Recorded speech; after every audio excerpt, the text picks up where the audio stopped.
Sounds like you made a whole album of songs that mattered to you. Well, thank you. That's what I did.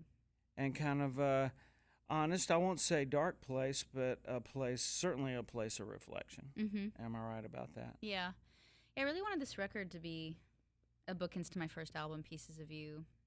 The trick with that is I was 19 when I cut it, and I knew nothing about the music business. I didn't know about singles, tempo, genre, formats. I didn't know those words. And with time, you learn a lot about the music business. Mm-hmm. And I wanted this to just sort of give myself permission to forget everything and not think about any of that, not be clever in any regard, which is probably detrimental to a career, but good for hopefully me as a songwriter. And I just went in there and made a really raw record, and I think I fall between every crack of every genre that there is. Well, you but it's an honest worry record. About yeah. it. Yeah, I mean, that's what your career is based on. Yeah. And I know you've explored making different kinds of albums. Mm-hmm. You know, I think probably the first time I actually saw you perform was we were doing a thing for Walmart, and you were doing kind of a pop record or something, which I'm like, oh, okay, so that's not what I thought she was about. And but we've all taken shots here and there, going, let's make a run at that. So you're kind of running back home, is what I'm hearing from you, huh? You know, I was really lucky to be mentored by Bob Dylan and Neil Young. The things they really drilled into my head was you have to follow your muse. You have to follow wherever music takes you. And so I've tried to have the courage to do that. I've never done things because they were smart career decisions. I've never done them because they were contrived media plays. I did it because it's what I was interested in. For me, with the pop record, I loved and worshipped Cole Porter. And I was at a time in my life where I really just wanted to have fun. Mm-hmm. And I wanted to see if I could write a smart pop record that was my tribute to Cole Porter of dance hall music at wartime. And can you escape and have fun and sweat and dance and not be stupid? And so that's what I was looking at. And I loved it. I loved doing that record. And then after that, I went through a really massive shift in my personal life, and it caused my music to shift. And then as I knew that my future was, you know, as it always has been, storytelling, and the formats changed, I knew that country was going to be the home for me. It just felt like the right place for me as a storyteller. And then with this record, I was like, I don't even think I can get on the radio. It's going to be just a real singer-songwriter's record. You just mentioned mentored by Neil Young and Bob Dylan. What does that mean exactly? Let's see. My first record I made at Neil's place with Ben Keith and the Stray Gators, Neil's band. And it was a great experience because I was such a young, unformed singer-songwriter. Ben wasn't the type of producer that was going to try and change me. I was writing 6-minute songs with no chorus, and that was just fine with him and Neil and the band. And the record ended up being really successful accidentally, but not because we tried to do something that was going to be successful. And with this record, it sort of has a similar feel. I used a lot of Neil's people. But I spent a lot of time talking with Neil. And then Dylan took me out on the road. My first record was considered a failure. It sold like 12 copies in 12 months. And I was quitting on that record and starting to record a second one. And then Bob took me out and he spent time with me after every show and was like, what made you write this lyric? And, you know, what are you reading right now? And, you know, I was like, I'm reading Proust. And he was like, oh, yeah, I learned French to read him. I was like, of course you did. You're Bob Dylan. You learned French to read Proust.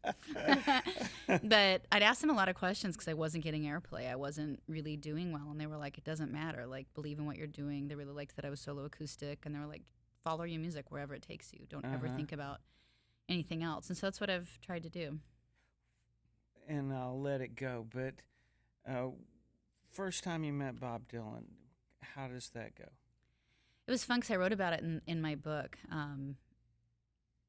His tour manager said, you know, don't expect to meet him. You know, he won't talk to you. He won't watch your shows. And I didn't expect him to. I was like, got it. I'm here to do my part. And some of his audience would talk. It was in theaters. And so I'd started kicking people out of his shows as an opener. And I was like, well, he's not watching me anyway. I might as well just do what I need to try and get people to listen to me. And so if they were talking, it's like, I get that you're not here to see me, you know, and I totally appreciate that. And you don't know me, but if you would go out in the lobby, that would be great. And if there's 5 of you left listening to me, then that would be great. And I guess he heard about that and liked that I was doing that. And so one night he invited me down to his dressing room, and it sort of became these amazing mentoring sessions where we would talk every night about literature. He'd give me things to listen to. He goes, "You ever hear the Blue Yodeler?" And I was like, "No." I said, "That sounds like a superhero." He goes, "Oh, he is." And then he'd give me a box set of Jimmy Rogers CDs. And just sort of over the years, just really kind of encouraged me and gave me little bits of advice. And then Neil Young as well. And they were just that old school punk rock tradition of, slug it out on the road, do right by your fans. And at the end of the day, you can't listen to anybody but what's in your heart, hell or high water. I think that's all great advice. Yeah. And I'm a huge fan. That's why I ask so many questions. If you go in my bathroom, you'll see almost a life-size photograph of the Nashville skyline. Yeah. Cover. And he took such risks, Yeah. Yeah, and it was neat. A journalist compared this record to Blood on the Tracks. They were like, they laid our careers together. I mean, obviously, I'm no Bob Dylan, but just sort of what we've done and then disappearing, having a lot of personal turmoil, and then coming out with a record. And they sort of said it was my blood on the tracks, which was tremendously flattering. Yeah. Well, your ex-husband, Ty, obviously, is a friend of mine, as you are. And knowing you two, I can't help but listen to this album and think, okay, she's talking about that. I mean, is that kind of where you were coming from, or was this record sort of before that, or were you feeling those things? I was facing a divorce. It wasn't public yet, but when I was recording this, it was looking like that was happening. But not every song on the record. He'll get blamed for a lot of the songs on this record, but a lot of them were written before him. Everything Breaks, for instance, was written almost 20 years ago. Carnivore was written, 15 years ago. Really? So some of these songs that'll sound like I'm talking about my divorce aren't about him. However, the emotion's very relevant and prevalent for what I was going through and was very cathartic to sing. But the only song I really probably wrote straight up about that relationship was the opening song, Love Used to Be. And that was really my eulogy for the marriage and the innocence of that love. This song you sing with Rodney Crowell, did you guys write that together? We did. I kind of felt that. It's jarring after hearing you sing several songs for Rodney to start singing, and I love Rodney. Yeah. I'm a good buddy and fan of his writing. I gotta believe that you guys had a lot of those kind of conversations when you were working on that song, just knowing how he is. Yeah, we really, he's a treasure. He's such a good songwriter, and you rarely meet people that care about the craft, more than they care about fame. And he really does. He's a wordsmith and has a high standard, and I really loved working with him. We wrote a couple songs, and we certainly would visit. I didn't share anything I was going through with him. That song isn't about me or I don't think about him. Except it's probably something everybody can relate to at some point in their life or another. Right. And we liked the idea of it being sort of this play where it's a dark room on stage and there's just a park bench and a light opens on him and then it shuts and then it spotlights up the woman. And it was sort of like this very dramatic play we imagined taking place. And I remembered this song you sang with Dolly from the performance you did at the Standard when we went down and saw you sing. A great performance, by the way. Thank you. And how'd you come to sing with Dolly, or how'd you just make the ask? I know she's very giving. Yeah, I just asked, and I'm not like that. I was raised in this tradition of like, don't speak unless you're spoken to. And then a lot of my heroes have started passing away. I'm like, I just need to start asking, I guess. I just need to be a little bold. So I'm such a fan. You're growing up with an outhouse on a homestead in Alaska. I didn't have many heroes to look up to, and Loretta and Dolly were it for me. And I love Dolly because she's just been so unapologetic about who the heck she was and who she wanted to be. Yeah. And it gave a girl in Alaska permission to say, this is who I am. And I just think she's so heroic and so ahead of her time on that. And so I finally just worked up the nerve to ask her. And I guess she just had read the lyric and off the lyric agreed to do it, which was really flattering. And she said it reminded her of A Coat of Many Colors, which was beyond flattering for me. So no kidding. She's quite a hero. And she was, I'm sure you know her. She's, shows up 10 minutes early and is prepared and knows all of her stuff and is just witty and sassy and smart. And she's awesome. Yeah. And it's a great song, too. I can see where she would love that, and you guys sound great together on it. You can tell I grew up listening to her a lot on the record because we sound a lot alike. No, it's really cool. Both have your own things. So you have a book now, and did you purposefully release these two things together?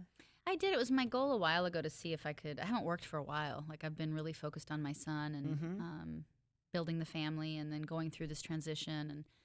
Uh, I've been changing how I'm working, how often I'm working to kind of gear myself toward being a mom. So I thought if I put these two products out together, it would make it where I only had to do one promo tour. So I'd only have to do this once. We'll see if it works.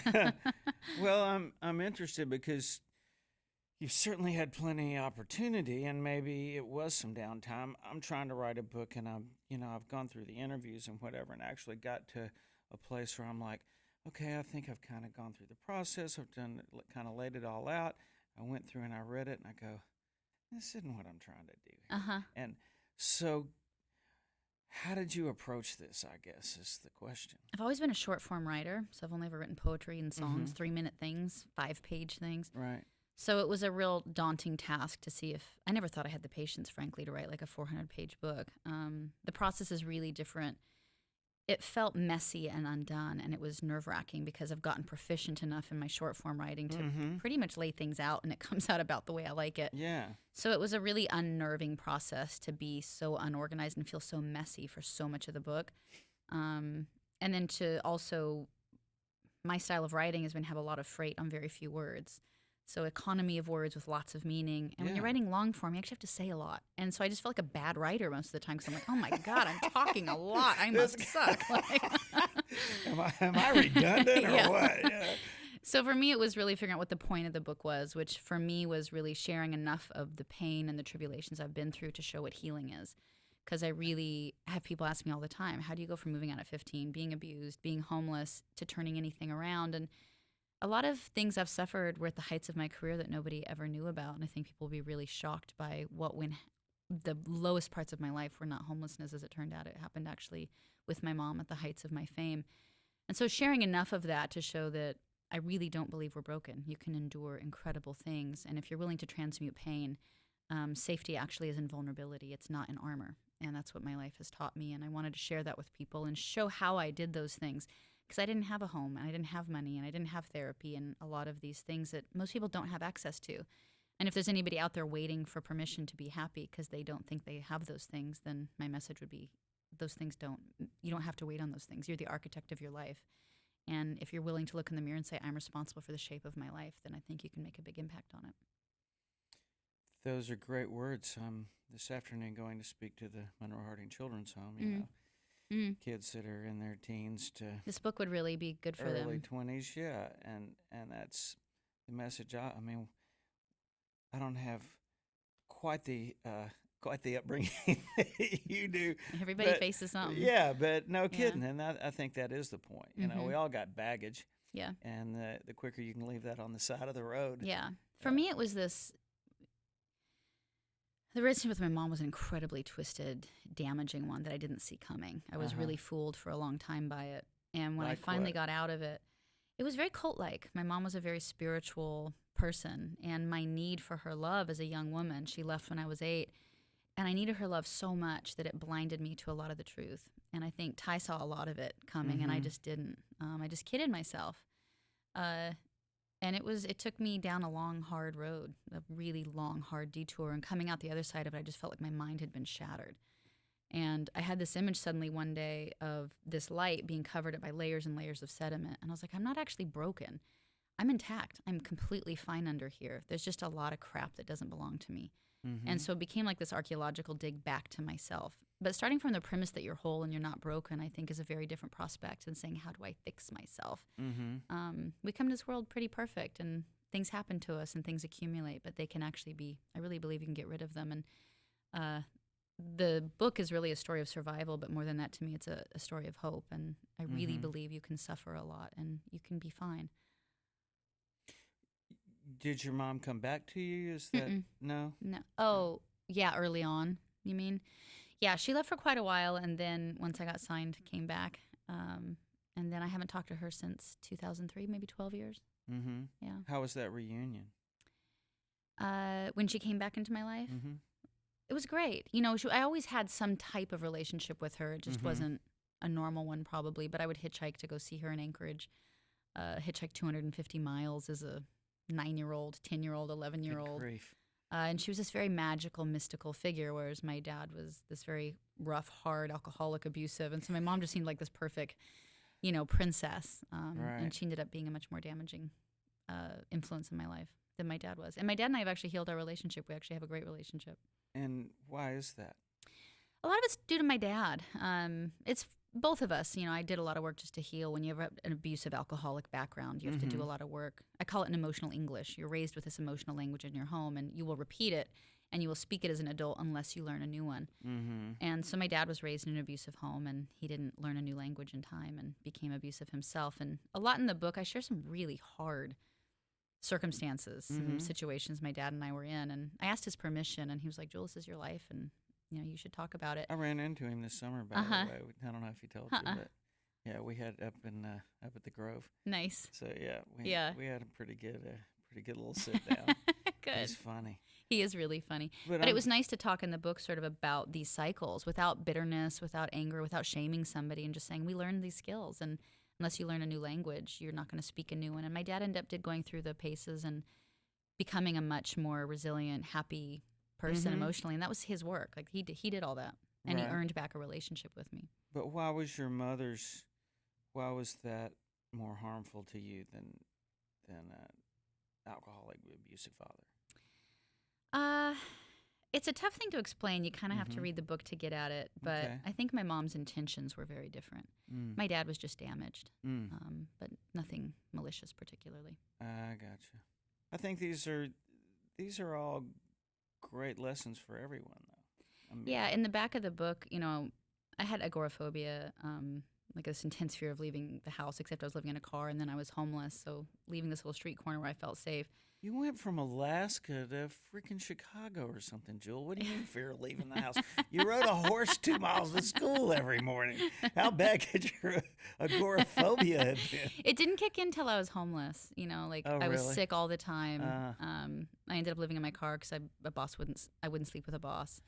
And then when my car got stolen, I started having just tremendous anxiety. And the anxiety snowballed to the point where you just get this, completely unnatural feeling, illogical, that you're going to be stricken with illness if you go beyond some little comfort zone. It's really about safety and comfort. I was shoplifting and getting into all kinds of trouble. And I realized if I didn't turn my life around that, I was going to succumb and there wasn't going to be a happy ending to this. And it caused me to get very serious about my life and how to control my thoughts and to learn about fear, and that fear is this thief that projects the past into the future, and it robs you of this moment right now where you actually have the only chance to change things.